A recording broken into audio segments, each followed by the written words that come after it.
Institute of management and information science और संवाद आम ओडिशार मिलित उद्यम कॉलेज परिसर में एक स्वेच्छाकृत रक्तदान शिविर अनुष्ठित हो जाएगी। 26 यूनिट रक्त संग्रह होता। यह शिविर को college chairman doctor Kamlakant Beuria उद्घाटन करने सहित छात्र छात्री को रक्तदान करने को उत्साहित करते।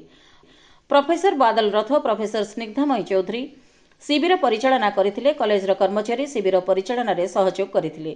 स्थानीय ओडिशा रक्त केन्द्र बीएम हॉस्पिटल कर्मचारी माने शिविर रक्त संग्रह करथिले। कॉलेजर छात्र छात्री समेत कर्मी माने रक्तदान करथिले।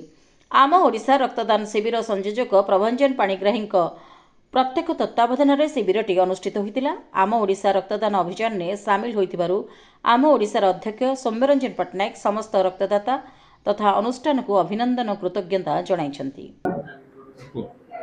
मो ना हूँ डॉक्टर स्निग्धामयी चौधरी।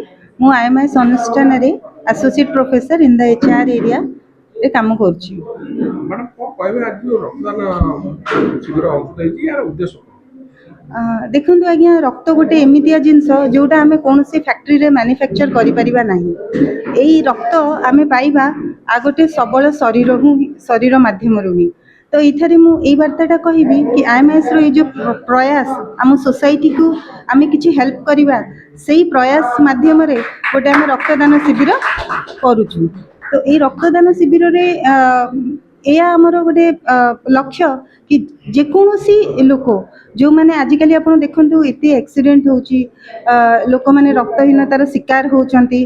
तो कौटि ना कौटि ए ब्लड आउ रक्तर अति जरूरी। तो यहाँ गोटे छोट प्रयास जो आमर 200 नियरली स्टूडेंट अच्छा से माने इच्छुक भी आम किछिटा ब्लड यूनिट कलेक्ट करिकी आम दान करछु सो दैट यहाँ गोटे कौन नीडी लोकर काम आसब। सेटा होची हमर प्रथम प्रयास कि आमे सोसाइटी को किछि गोटे माध्यम रे सहाय्य जोगेबु। जो पिला माने ब्लड दवा ପାଇଁ डरुचंती बा चिंता प्रकट से कोन बात आज्ञा आपण जेतले क्वेश्चन टा पछंती जेउ पिला माने ताले मु एठी कहिबी आम कॉलेज लेवल रो स्टूडेंट मानक पई से माने होचंती यंग आ एनर्जेटिक। से माने समस्त एलिजिबल ब्लड डोनेट करिवा पई। तो जो मैंने एलिजिबल मु चाहिए से एलिजिबल लोक ब्लड डोनेट करंतु आउ सोसाइटी को हेल्प करंतु कारण बहुत कम माध्यम थाए जो थरे आमे सोसाइटी पे किछि करिवा विषय रे भाबी भी पारु। एई प्रयास रे कोन बेले बेले बहुत स्टूडेंट एमिति थांती they are interested to donate the blood किंतु गोटे जगह जिबे लाइन लगेबे पुनी सेठी ब्लड देबे से माने से प्रोसेस भय रे जानती नाही। किंतु एठी एई जगह रे आमे एमितिया शिविर बनी जो थरे स्टूडेंट निजे तांकर स्वेच्छा रे ब्लड डोनेट करूचंती।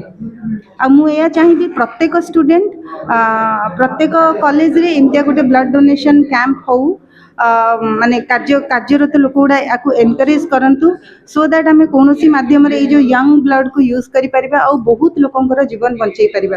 गोटे टोपाए बुंदा रक्त बेले बेले एते मूल्यवान जे कहार जीवन मरणर निश्चय करे। तो मु चाहिए यही ब्लड डोनेशन कैंप जरिया रे जो माने नीडी से ब्लड जोगेबा आ से लाइफ को एक्सेल करिया पे किछि हेल्प करिबा।